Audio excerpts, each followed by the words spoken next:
The autumn wind swept through the suburban streets of Cleveland, Ohio, carrying with it the scent of fallen leaves and the promise of an early winter. It was Saturday evening, and the Morrison family gathered at Linda and David's spacious home in Shaker Heights for their annual fall celebration. The house buzzed with laughter, the clinking of glasses, and the warm aroma of roasted turkey filling every corner. I stood in the kitchen, helping my wife Sarah arrange desserts on the counter, when I heard that voice. That condescending, self-assured voice that always made my stomach turn. "So, Marcus, still working at that little repair shop downtown?" David's voice cut through the happy chatter like a cold blade. My brother-in-law leaned against the doorframe, his expensive suit perfectly tailored, his Rolex catching the light as he swirled his whiskey. Before we continue with this intense story, make sure to subscribe to the channel so you don't miss how this situation unfolds. Hit that like button if you're already hooked. Asterisk asterisk. I felt Sarah's hand tense beside me. "Yes, David. I'm still there," I replied, keeping my voice steady. "Must be tough," he continued, walking closer with that smug smile plastered across his face. "I mean, we're the same age, and I just closed a $2 million deal last week. But hey, someone's gotta fix broken toasters, right?" The room gradually fell silent. Aunt Patricia stopped mid-sentence. Uncle Robert lowered his beer. Even the kids sensed the tension and paused their game in the living room. "David, that's enough," Sarah said firmly, her voice trembling with suppressed anger. "What?" "I'm just making conversation," he shrugged, his voice loud enough for everyone to hear. "I'm just saying, at 35, most men have figured out their careers. But Marcus here is still trying to find himself in a shop that barely pays the bills. Face it, buddy, you're a failure. Always have been." The word hung in the air like poison. Failure. My face burned with humiliation as I felt every pair of eyes in that house on me. My mother-in-law Linda looked away uncomfortably. My father-in-law Robert cleared his throat but said nothing. Sarah's younger brother Tommy shifted awkwardly by the fireplace. "You know what your problem is, Marcus?" David pressed on, emboldened by the silence. "You have no ambition, no drive. Sarah deserves better than someone who can't even afford to take her on a decent vacation." I clenched my fists, my nails digging into my palms. Every fiber of my being wanted to lash out, to defend myself, to wipe that arrogant grin off his face. But I knew better. Causing a scene would only make things worse, would only prove I was the unstable failure he painted me to be. Drop a comment below telling us what city you're watching from, and what you would have done in Marcus's position. "Let's go," I whispered to Sarah, setting down the plate I'd been holding. "Marcus, wait," she started. "Now, Sarah." We left through the back door. I couldn't bear to walk through that living room, past all those pitying faces, those judging eyes. The cool October air hit my face as we stepped into the driveway, but it did nothing to cool the burning shame coursing through my veins. The drive home to our modest apartment in Cleveland Heights was silent except for the occasional sniffle from Sarah. She was crying, not just for the humiliation, but for the truth that David's words had exposed. We were struggling. The repair shop where I worked barely covered our rent. We hadn't taken a vacation in 3 years. We drove a 12-year-old Honda with a check engine light that had been on for 6 months. "I'm sorry," I finally said as we pulled into our parking spot. "It's not your fault," Sarah replied, wiping her eyes. "David's always been a jerk. He crossed a line tonight." "He wasn't wrong, though, was he?" The words tasted bitter coming out. "Don't say that. You work hard. You're honest. You're good at what you do. But it's not enough, is it? It's never been enough." That night, I couldn't sleep. I lay in bed staring at the ceiling, David's words playing on repeat in my mind. Failure. At 3 a.m., I got up and sat at our small kitchen table, nursing a glass of water and wondering where everything had gone wrong. I'd had dreams once. Big dreams. I'd studied electrical engineering at Cleveland State University, graduated with decent grades. But then the recession hit, jobs dried up, and I took what I could get, a position at Mike's Electronics Repair. That was supposed to be temporary. That was 12 years ago. If you're enjoying this story so far, subscribe to the channel. We post realistic, emotional stories that touch the heart. Don't miss what happens next. ***. Sunday dragged by like a wounded animal.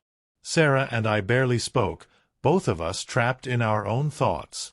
She didn't go to church with her family like she usually did. She couldn't face them yet. I spent the day in our tiny living room, staring at my phone, scrolling mindlessly through social media where everyone else's life looked perfect. David posted a photo of himself at some fancy restaurant downtown, champagne in hand, with the caption, "Celebrating success with my beautiful wife. #blessed #living the dream." I wanted to throw my phone across the room. Monday morning arrived with gray skies and the threat of rain. I woke up at 6:30 a.m. to my alarm, the same time I'd woken up for 12 years. I went through the motions: shower, coffee, toast. Sarah had already left for her job at the elementary school where she worked as a teaching assistant.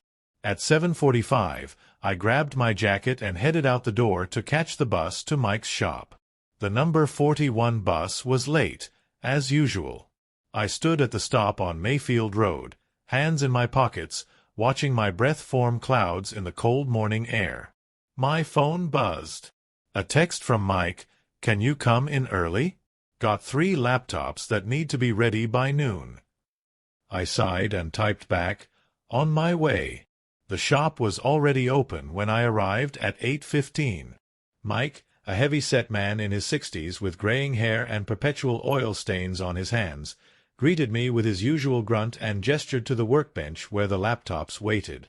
"Thanks for coming early, Marcus. You're a lifesaver." I nodded and got to work, losing myself in the familiar rhythm of diagnostics and repairs. It was the only thing that felt safe anymore, the logic of circuits, the predictability of electronics. Machines didn't judge you. They didn't call you a failure. I was deep in concentration, soldering a connection on a motherboard, when I heard Mike's phone ring in the front office. Then I heard him call out, "Marcus, phone call for you." I frowned. Nobody called me at work. Sarah had my cell. I set down my tools and walked to the front, wiping my hands on my work pants. Mike held out the receiver, his expression curious. "Says he's from some law firm." My heart skipped. Law firm? My mind immediately went to the worst places. Had we been sued? Were we being evicted? I took the phone with a trembling hand. "This is Marcus. Mr. Marcus Thompson?" The voice was professional, female, precise. "Yes, that's me. Mr. Thompson, my name is Jennifer Walsh. I'm calling from Hendricks, Morrison and Associates. We've been trying to reach you regarding an urgent matter concerning your uncle, William Thompson." Uncle William. I hadn't heard that name in years. My father's older brother, the black sheep of the family who'd moved out west decades ago.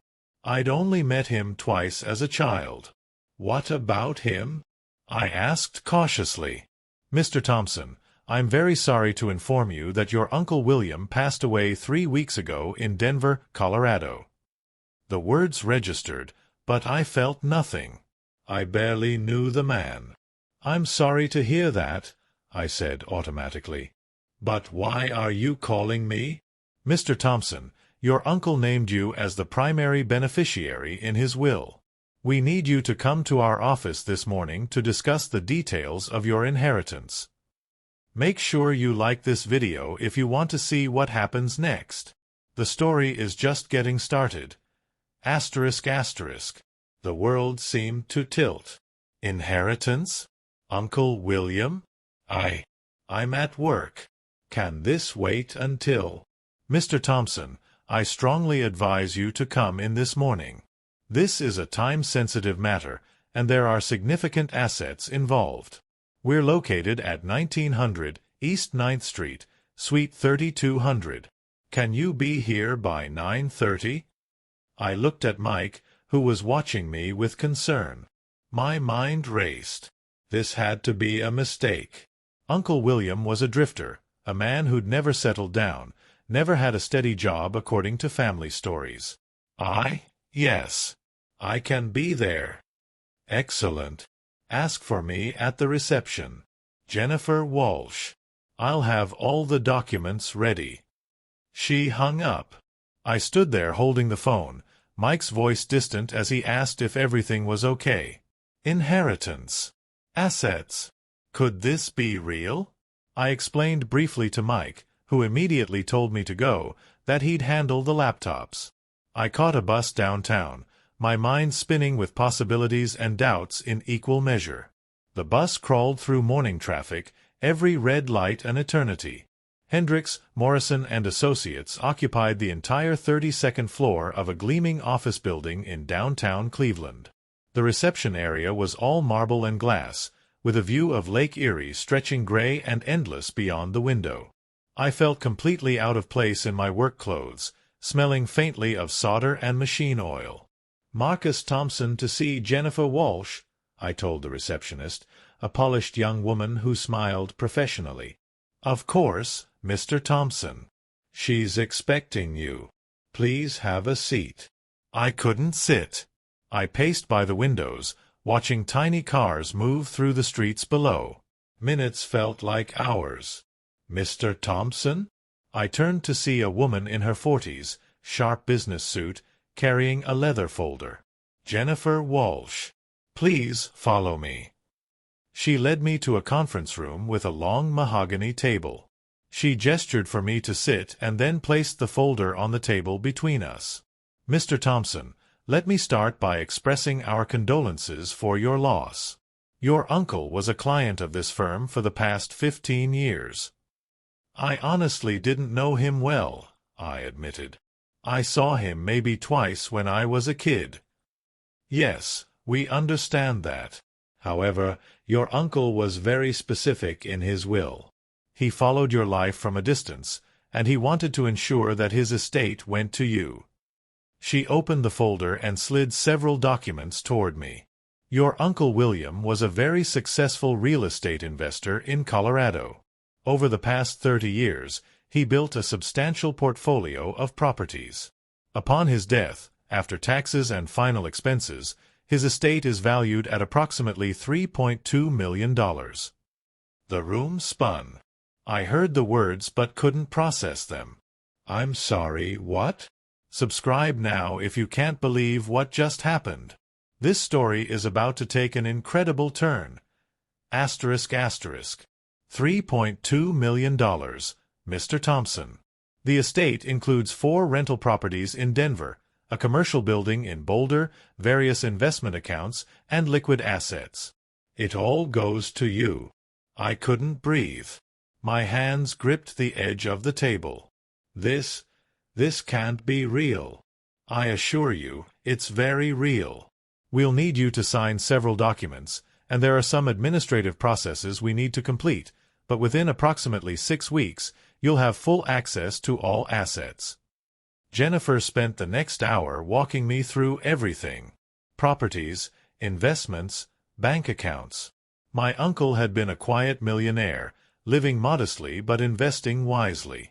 And he'd left it all to me, the nephew he barely knew, but who he'd apparently kept tabs on. Why me? I finally asked. He had other family. Jennifer smiled slightly. Your uncle left a letter for you. Perhaps this will explain. She handed me an envelope. With shaking hands, I opened it and began to read. Marcus. If you're reading this, I'm gone. We didn't know each other well, but I knew you.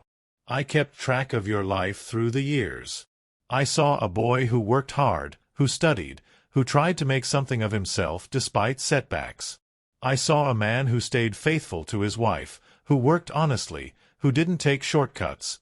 Asterisk. Asterisk your father and I didn't get along. Our family wrote me off as a failure when I left Ohio. They didn't know what I was building out here. I learned something important. Success isn't about impressing people or showing off. It's about building something real, something lasting. Asterisk. Asterisk I'm giving you this money because I know you'll use it wisely. Don't waste it trying to impress others. Use it to build the life you deserve. Make your own path. Asterisk. Your uncle, William. Tears blurred my vision. I wiped them away quickly, embarrassed, but Jennifer simply pushed a box of tissues toward me. Take your time, Mr. Thompson. When I finally left that office building at 11:30 a.m., I walked out into a different world. The gray Cleveland sky looked brighter. The cold air felt crisp and full of possibility. I was a millionaire. Me. Marcus Thompson. The failure. I thought of David, of his smug face, of his cruel words just 2 days ago. And then I thought of something else. Monday morning, 8 a.m., the exact time Jennifer said she'd first tried calling me. She'd tried my cell first, but I'd left it in my locker at the shop. So she'd called Mike's. If I'd been late to work, if Mike hadn't called me to the phone, if I'd ignored the call. But I hadn't. And now everything had changed. I pulled out my phone and saw 3 missed calls from Sarah. I called her back. Marcus, where are you? The school called Mike's shop looking for you and he said you'd gone to a lawyer's office. What's going on? Are we in trouble? Sarah, I said, my voice steady for the first time in days. Can you take the afternoon off? I need to see you. Right now. You're scaring me. What happened? Something good, Sarah. Something really good. Meet me at that coffee shop on Coventry. The one where we had our first date. Marcus. Trust me. Please. 40 minutes later, I sat across from my wife in the small corner cafe where we'd fallen in love 14 years ago.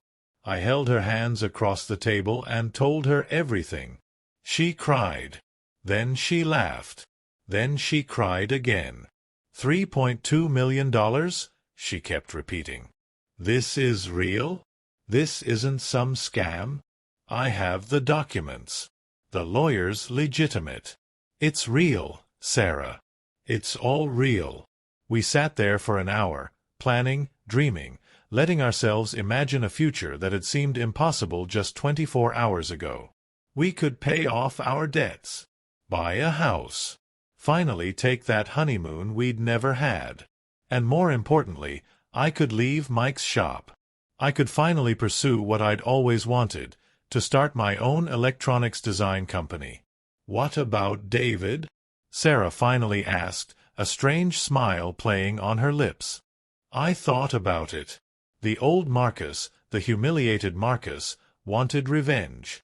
Wanted to show up at David's fancy office and throw it in his face. But Uncle William's letter echoed in my mind. Don't waste it trying to impress others. Nothing, I said. We do nothing. We live our life. That's the best response. But fate had other plans. Comment below. What would you do with $3.2 million? And don't forget to like and subscribe for Chapter 2. ***. ## Chapter 2. The phone call. The following week passed in a blur of paperwork, phone calls with lawyers, and quiet celebration. Sarah and I had agreed to keep the news to ourselves until everything was finalized. We didn't want to jinx it, and honestly, we needed time to process the magnitude of what had happened. I continued going to work at Mike's shop, but everything felt different. The repairs that used to drain me now felt like simple tasks I could do on autopilot while my mind wandered to future possibilities. Mike noticed the change in my demeanor. You seem different, Marcus, he said on Thursday afternoon as I finished up a desktop computer rebuild. Lighter somehow. That lawyer call give you good news? I smiled. Something like that, Mike. I'll tell you more soon. That evening, Sarah and I sat at our small kitchen table with a notepad, making lists. We decided on our priorities. Pay off all debts first, including Sarah's student loans and the credit card we'd been carrying for years. Buy a modest house, nothing extravagant, but something with a yard, maybe room for kids someday. And most importantly, seed money for my business idea. Have you thought about what you'll call it? Sarah asked, her pen hovering over the paper. Thomson Electronics, I said. Simple. Honest. I love it. She squeezed my hand. Your uncle would be proud. Make sure you're subscribed to this channel. Share this story with someone who needs to hear that life can change in an instant. Asterisk asterisk. The weekend arrived, and with it came the inevitable. Sarah's mother called inviting us to Sunday dinner. My stomach tightened. I hadn't spoken to any of Sarah's family since the disastrous party the previous Saturday. Do we have to go? I asked. My mom specifically asked for us, Sarah said, looking at her phone. She feels terrible about what David said. She wants to apologize. It wasn't her who said it. I know. But she's trying. Maybe we should go. I sighed. Fine. But if David starts anything, he won't be there. Mom said he and Catherine are visiting her parents in Columbus this weekend. That made the decision easier. Sunday afternoon found us back at the Morrison house in Shaker Heights. The autumn leaves had deepened to brilliant reds and golds, covering the manicured lawn like a patchwork quilt. Linda answered the door, immediately pulling Sarah into a tight hug and then turning to me with apologetic eyes. Marcus, I'm so sorry about last weekend. What David said was inexcusable. Robert and I were appalled. It's okay, Linda, I said, meaning it more than she could know. It's not okay. Your family. You work hard. You take care of our daughter. David had no right. Dinner was pleasant, surprisingly so. Without David's presence, the house felt warmer, more genuine. Linda had made pot roast, and we ate in the dining room while Robert told stories about his early years as a factory supervisor, back when he and Linda were struggling just like Sarah and I were now. It gets better, he said, raising his glass of iced tea. You keep working hard, keep your integrity, and eventually, things turn around. You'll see. I smiled, knowing just how right he was, even if he didn't know the specifics. Hit that like button if you're loving this story. And tell us in the comments, have you ever had a moment that changed everything? Asterisk asterisk. After dinner, Sarah and I were helping Linda clean up in the kitchen when Robert's phone rang in the living room. We heard him answer, heard his tone shift from casual to serious. What? Slow down, Catherine. What do you mean? When did this happen? Sarah and I exchanged glances. Catherine was David's wife. Linda stopped loading the dishwasher, her face concerned. Robert appeared in the doorway, his face pale. That was Catherine. Something's happened with David's company. The FBI showed up at their house this morning. They're investigating his firm for fraud. The room went silent except for the running water in the sink, which Linda quickly shut off. What kind of fraud? Linda whispered. She doesn't know all the details yet. Something about falsified contracts and embezzled client funds. David's been arrested. I felt Sarah's hand find mine under the counter. The timing was almost poetic. Exactly 1 week after David had called me a failure, his own world was collapsing. They're seizing assets, Robert continued, sitting heavily at the kitchen table. Cars, accounts, everything. Catherine's beside herself. She says they might lose the house. Linda's hand went to her mouth. The girls. What about my granddaughters? They're okay.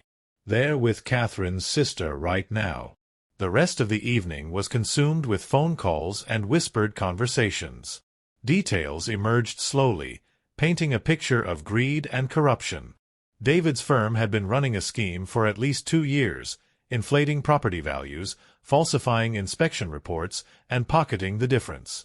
Multiple clients were filing lawsuits. The whole operation was unraveling.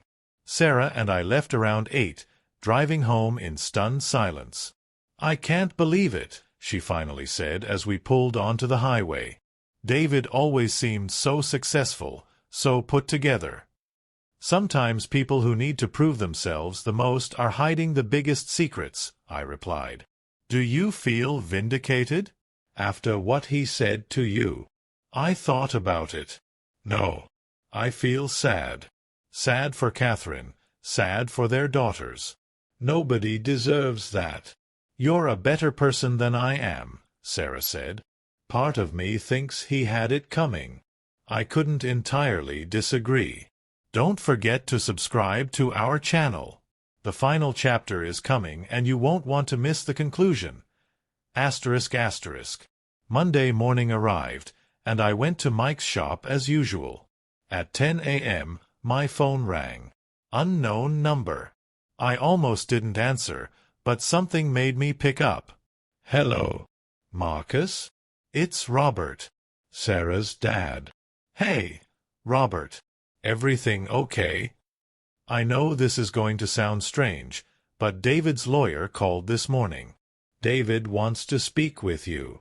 I nearly dropped my phone. "What? Why?"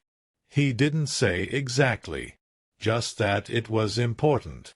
He's at the Federal Detention Center downtown.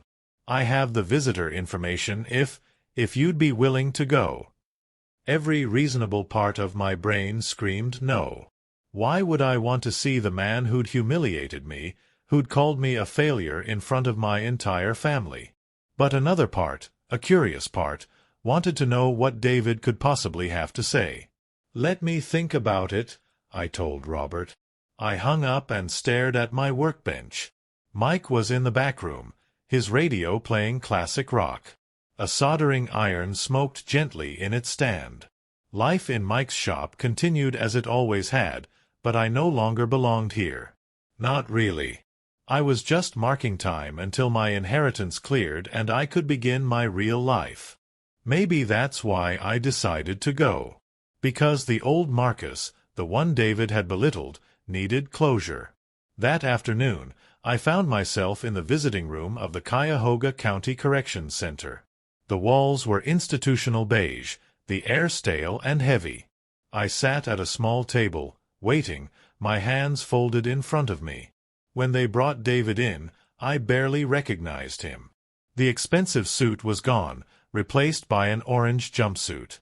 The confident swagger had evaporated. His face was gaunt, his eyes hollow. He looked like a man who'd aged 10 years in 10 days. He sat down across from me, handcuffs rattling against the metal table. "Marcus, you came. I almost didn't. What do you want, David?" He looked down at his hands, then back up at me. "I wanted to apologize for what I said at the party. I was a complete asshole. I waited. There had to be more. I was wrong about you," he continued, his voice cracking. "I called you a failure, but you're not. I'm the failure. Everything I built was a lie.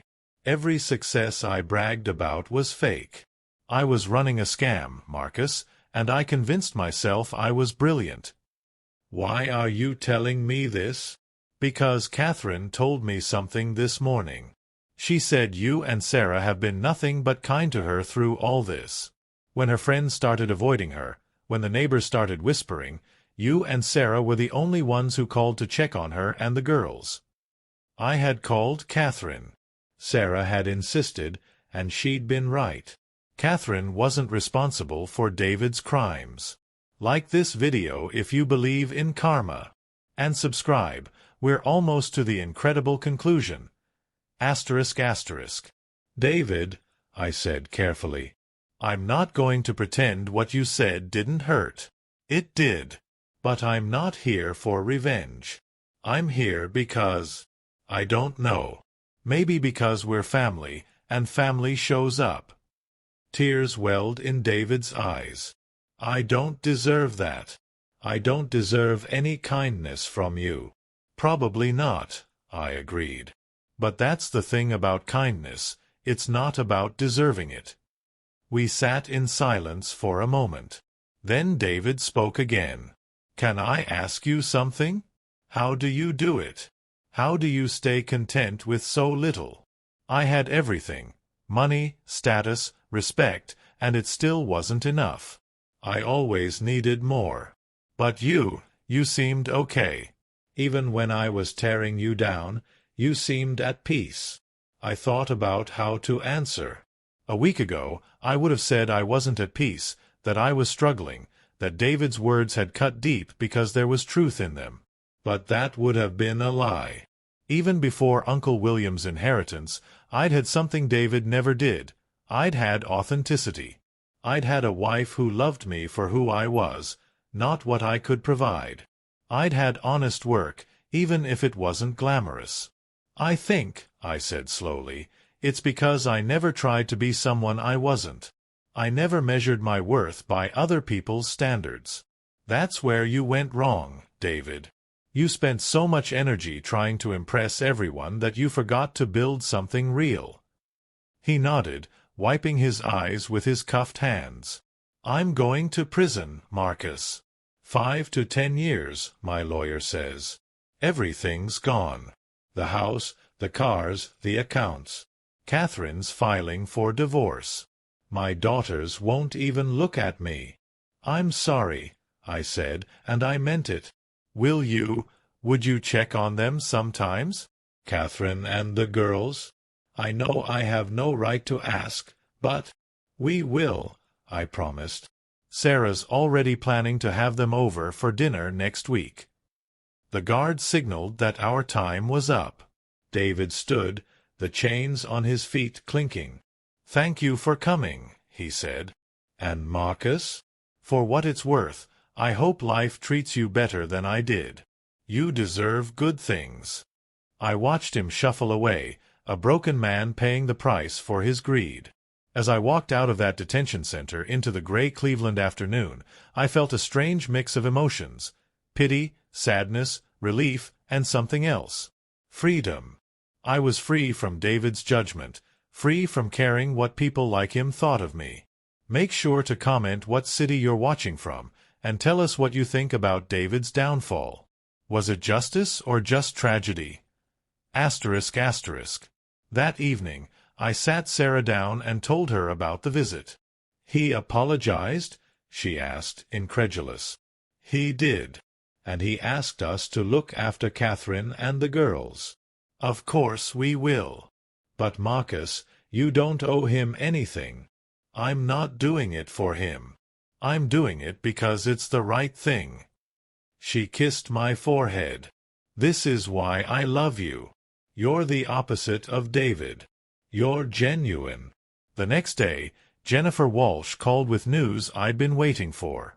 All the legal processes were complete. The inheritance was mine. Within 48 hours, I'd have access to all accounts. Congratulations, Mr. Thompson, she said warmly. Your uncle would be very proud.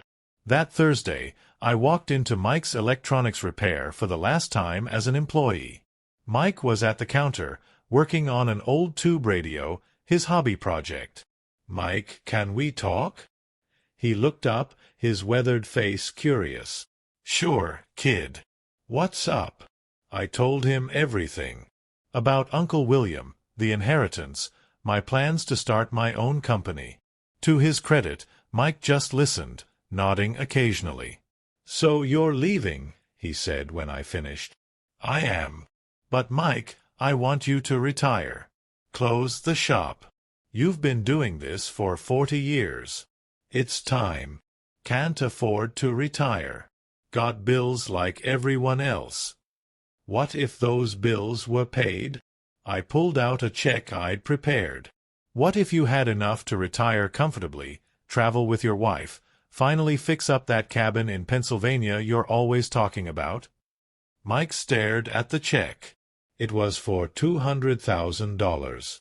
Marcus, I can't accept this. Yes, you can. You gave me a job when no one else would. You taught me everything I know. You never judged me, never made me feel small. This isn't charity, Mike. This is gratitude. The old man's eyes watered. I don't know what to say. Say you'll finally take that retirement. He nodded, unable to speak, and pulled me into a tight hug. If this story is touching your heart, smash that like button and subscribe. We're heading into the final chapter. ***.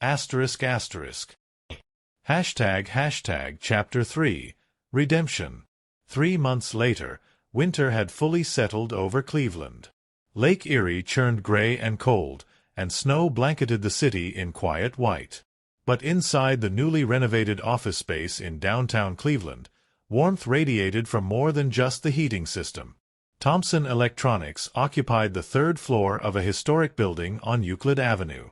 The space was modern but not ostentatious. Exposed brick walls, large windows overlooking the street, workstations equipped with the latest technology, and a small team of 5 employees who shared my vision, creating innovative, affordable electronic solutions for small businesses. I stood by the window of my office. I still couldn't quite believe it, watching snow fall on the city I'd lived in my entire life. In 3 months, we'd secured 4 major contracts, designed 2 proprietary systems, and earned recognition in a local tech magazine. But more than the business success, I'd found something I'd never had before: purpose. Make sure you're subscribed to this channel. We share real stories about real people overcoming real challenges. ***. My phone buzzed. A text from Sarah: "Don't forget, dinner at your parents' tonight. 7 p.m. I smiled. My parents. That was another part of my life that had transformed. When I told them about Uncle William's inheritance and my new business, my father, a man who'd always been distant and critical, had broken down crying. He'd apologized for never believing in me, for comparing me to his brother William and finding me lacking.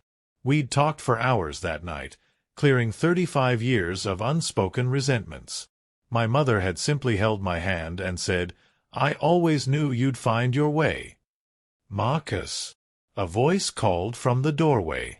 It was Jennifer Chen, my lead engineer, a brilliant woman I'd recruited from a larger firm where her talents had been underutilized. "The prototype for the Miller account is ready for testing."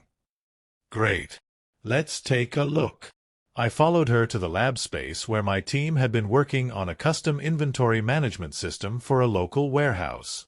This was what I loved: solving real problems for real people, not chasing abstract millions or status symbols. The system worked perfectly.